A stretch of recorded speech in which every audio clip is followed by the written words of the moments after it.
Hello tout le monde, c'est Lim et j'espère que vous allez bien. On se retrouve aujourd'hui pour une nouvelle vidéo. Et aujourd'hui, on va parler des youtubeurs rappeurs.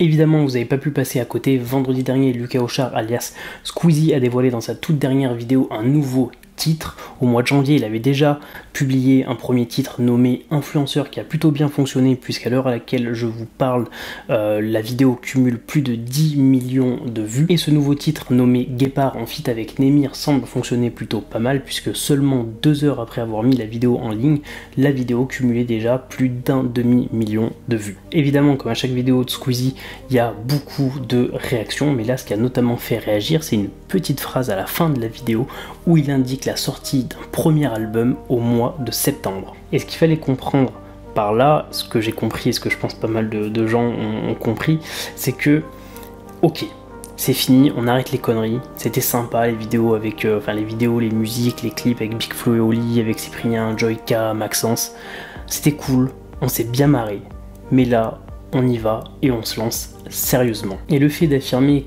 comme ça qu'il va se lancer sérieusement dans la musique, même si évidemment il a besoin de l'avis de personne pour faire ça et que je pense qu'il s'en bat royalement les couilles de savoir qui pense quoi de ça, les gens se sont quand même posé la question de est-ce qu'un youtubeur est vraiment légitime pour devenir rappeur, pour aller au final faire quelque chose qu'il ne faisait pas à la base, ou pour être plus exact, parce que c'est vraiment là entre guillemets que pour certains est le problème, est-ce qu'un youtubeur qui a acquis sa communauté en faisant tout autre chose, là en l'occurrence du gaming, puis par la suite des vidéos réactions, est-ce que un youtubeur qui a acquis sa communauté différemment peut l'utiliser pour faire tout autre chose? Et c'est ce qu'on va essayer de voir rapidement dans cette vidéo.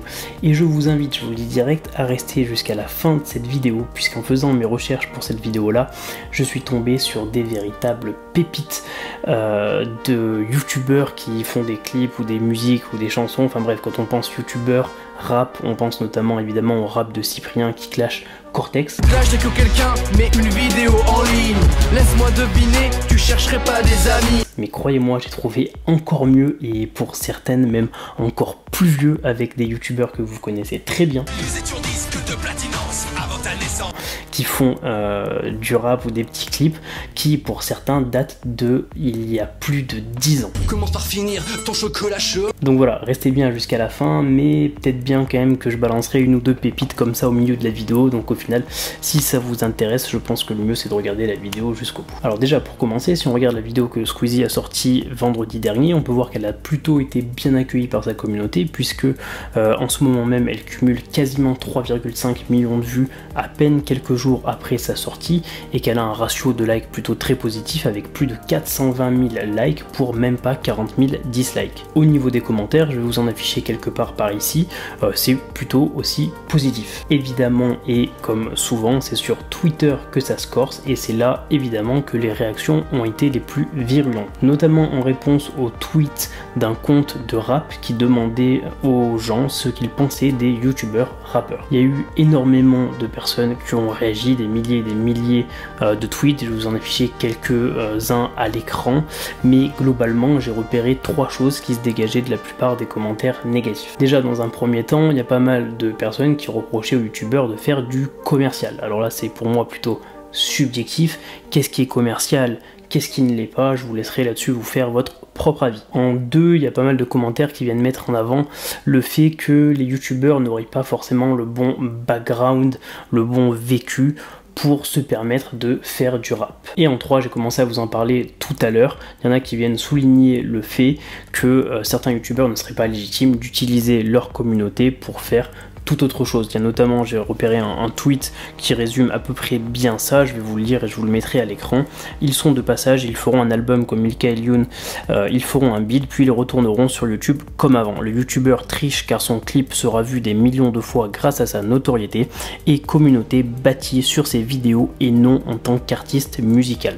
Et cette personne a d'ailleurs complété son tweet part, j'ai toujours pensé qu'un rappeur est avant tout un artiste qui avait eu une certaine expérience de la vie et qu'il avait appris l'école de la rue, sinon il n'aura jamais la reconnaissance de ses pairs. L'argent, un beat et une voix autotune se suffisent plus. Voilà en gros tout ce qui est reproché aux youtubeurs. Je vais maintenant vous faire part de mon propre avis. Évidemment, c'est pas une vérité absolue, je vous invite donc à y réfléchir et pourquoi pas me faire part de votre réflexion directement dans les commentaires. Je vous répondrai avec plaisir. Alors, j'ai noté 5 points.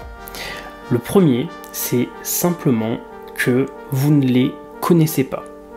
Je ne les connais pas non plus, en tout cas pas tous personnellement, mais on ne connaît pas réellement les youtubeurs, on ne sait pas qui ils sont et donc par conséquent on ne sait pas exactement le lien qu'ils entretiennent avec la musique et donc je pense que ça serait extrêmement présomptueux de juger une personne en disant que cette personne va faire du commercial.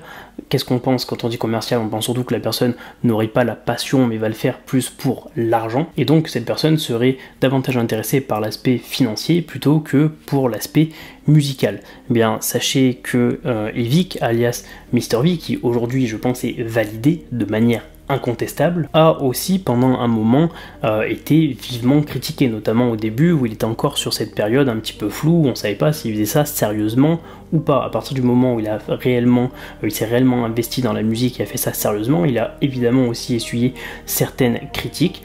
Pour autant, Evic, avant de faire des vidéos, avant d'être un youtubeur, je vais pas vous dire que c'était un rappeur, mais en tout cas, Evic faisait du rap avant de faire des vidéos sur YouTube. Eh bien, sachez, alors c'est purement subjectif, mais pour moi, c'est exactement la même chose avec Lucas, avec Squeezie.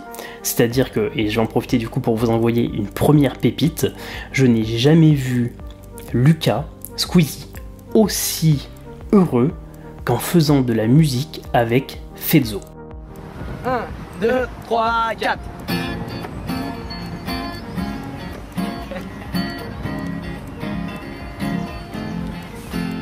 Et ben mon gars, dans 6h30 t'es levé. Tu viens en cours pour te faire chier.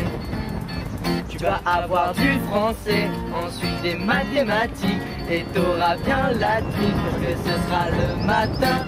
Direction salle de bain pour te prendre un petit bain, histoire de te relaxer avant d'attaquer la journée. Et puis l'après-midi tu auras sciences et vie, ce sera trop bof bof, tu penseras à Call of et t'auras trop envie de rentrer plein de clips, tout ça sur ces vieux types qui campent avec leur temps. Et le soir en rentrant, manger tout ça t'as pas le temps, t'allumeras la console pour niquer des kikoulols. Voilà, cette vidéo date du 22 janvier 2012 et j'ai jamais vu un gars aussi heureux, j'ai jamais vu Lucas autant kiffer sa vie que sur cette vidéo. Alors maintenant venez me dire que Lucas fait ça juste pour l'aspect commercial, il fait ça juste pour surfer sur la vague, il fait ça juste pour la thune, que ce gars n'est pas réellement passionné par la musique. On pourrait croire que c'est un cas isolé, mais absolument pas. Pour ceux qui ont connu cette période de Squeezie, vous savez très bien que des vidéos comme ça, avec Fezzo, ils en ont sorti énormément, un bon paquet. Il y a vraiment énormément de pépites que vous pouvez encore trouver sur YouTube. En deux, et je vais aller plus vite, alors je suis pas expert du sujet, mais je pense que le rap c'est pas quelque chose de fixe, de rigide, une sorte de moule dans lequel soit on rentre pas. Je pense que c'est quelque chose de plus large qui laisse la place à différentes personnes issues de différents milieux avec différents backgrounds qui ont chacun leur style et qui du coup laisse la place à tout un tas de styles différents et donc qui laisse la place à différentes personnes qui vont chacune pouvoir trouver leur public dans leur thématique. Ensuite, troisièmement, pour ceux qui disent que c'est commercial, qu'ils surfent sur la vague, donc on pourrait penser qu'ils font ça pour l'argent. Encore une fois, je pense qu'on peut se poser en réfléchissant 2 secondes. Est-ce que vous pensez sincèrement une seule seconde que Lucas, que Squeezie a besoin d'argent? Je vais pas commencer à spéculer, mais je peux m'avancer et vous dire sans prendre trop de risques qu'aujourd'hui, Lucas a suffisamment d'argent pour vivre toute sa vie tranquillement. C'est une absolue certitude. Donc au final, si c'est pas l'aspect financier qui l'intéresse, qu'est-ce que c'est? Qu'est-ce qui va le pousser à prendre un risque? Parce que oui, c'est vraiment prendre un risque. À partir du moment où il sort de sa zone de confort, il prend un risque. Aujourd'hui, enfin alors déjà avant sa zone de confort c'était le gaming, aujourd'hui sa zone de confort c'est plus on va dire les vidéos réactions.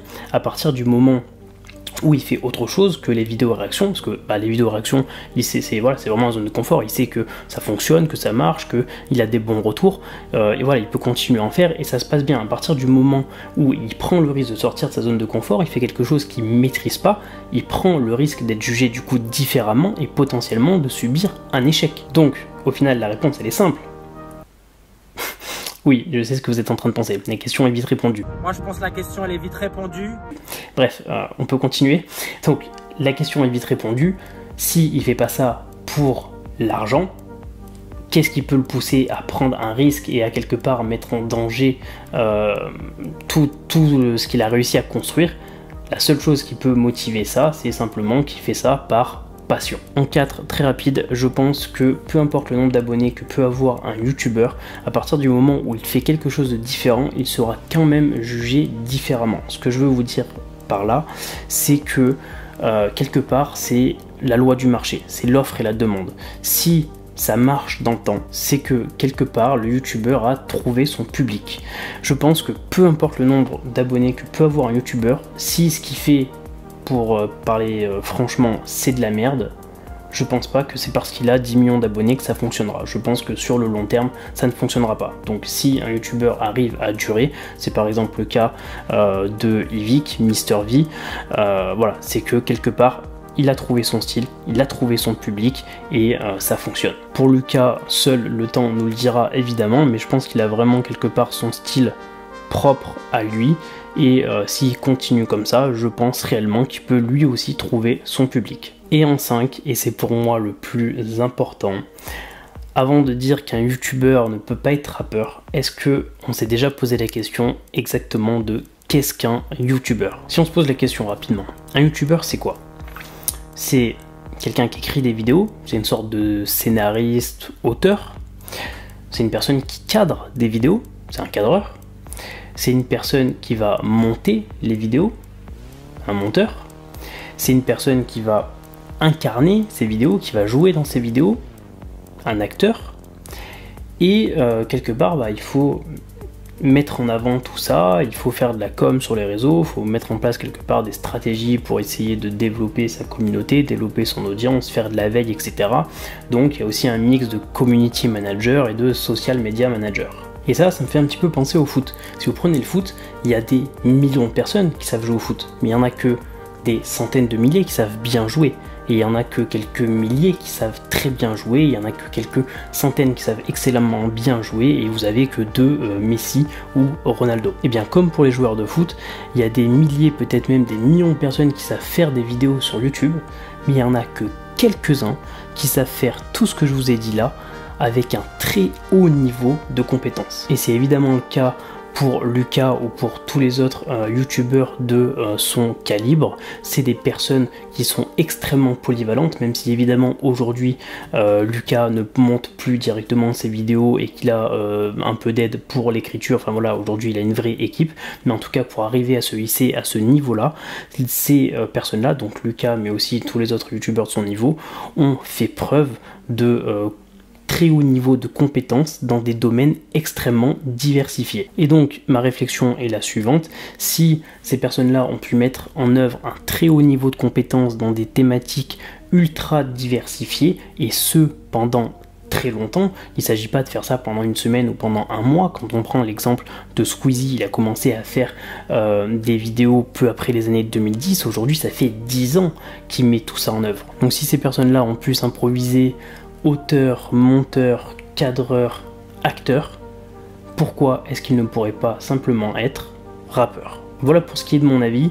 N'hésitez pas à me dire si vous êtes d'accord, pas d'accord, si vous pensez différemment, et vous pouvez me dire tout ça directement dans les commentaires de cette vidéo. Je serai vraiment très heureux d'échanger avec vous. Maintenant, comme promis, je vais vous envoyer quelques pépites. Je vous en ai déjà envoyé une belle tout à l'heure, mais j'en ai encore quelques-unes. Et on commence dès maintenant à remonter un petit peu dans le temps, et je vous amène le 14 janvier 2014, jour de publication d'une vidéo de deux youtubeurs que vous connaissez très bien puisqu'il s'agit de McFly et Carlito. Et ce jour-là, ils ont publié les rappeurs médiévaux festoyons.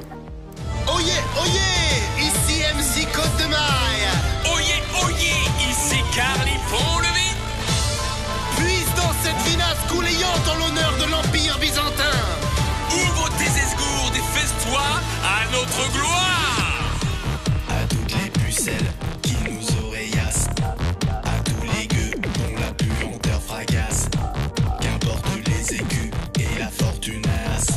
Vous retrouverez évidemment le lien de cette vidéo et des suivantes directement dans la description. On remonte encore un petit peu le temps jusqu'au 1er octobre 2011, jour de publication de la très connue et même, j'ai envie de dire, légendaire réponse de Cyprien à Cortex, vidéo qui cumule aujourd'hui près de 50 millions de vues. Cyprien, avec tes blagues de merde. Tu clashes dès que quelqu'un met une vidéo en ligne. Laisse-moi deviner, tu chercherais pas des amis. J'hallucine, tu oses dire Cyprien le mongolien. Ok, très bien, rappelle-moi ton prénom. Sébastien. Mais ben tiens, tu dis avoir créé ta marque de vêtements. Mais coller une feuille sur un t-shirt n'est pas suffisant. Insulter les gens pour exister, je sais que c'est tentant. Mais fais autre chose de ta vie, tu viens d'avoir 30 ans. Et on continue de remonter encore un petit peu le temps. Quelques mois auparavant, le 31 mars 2011 pour être précis, sortait une vidéo que j'avais vue quasiment le jour de sa sortie et que j'avais adoré parce que déjà pour l'époque c'était franchement très bien fait. Cette vidéo s'appelle Un morceau de salade et vous allez retrouver, je pense, pas mal de têtes que vous connaissez déjà. Posé sur le lit avec 2 ou 3 amis, je me souviens encore de cet après-midi. On se tapait des kiffs, on s'est tapé des spliffs, à faire des parties de PES. Moi je prenais le Milan, quand toi tu prenais Manchester United. On était au Nirvana, en écoutant les vieux disques de Nirvana. C'est ça, fait tourner la bema. Et pour la petite anecdote, je pense que ceux qui suivent Prime ont déjà vu, soit en live, soit en vidéo, dans ses concerts, ont déjà vu Prime se jeter dans la foule. Eh bien, sachez que c'est pas du tout le premier youtubeur qui fait des concerts et qui se jette dans la foule. 7 ans avant lui, un autre se jetait déjà dans la foule. Et cette personne que vous connaissez évidemment très bien n'est autre que Norman, qui se jetait donc 7 ans auparavant, 7 ans avant Prime, déjà dans la foule sur Un morceau de salade.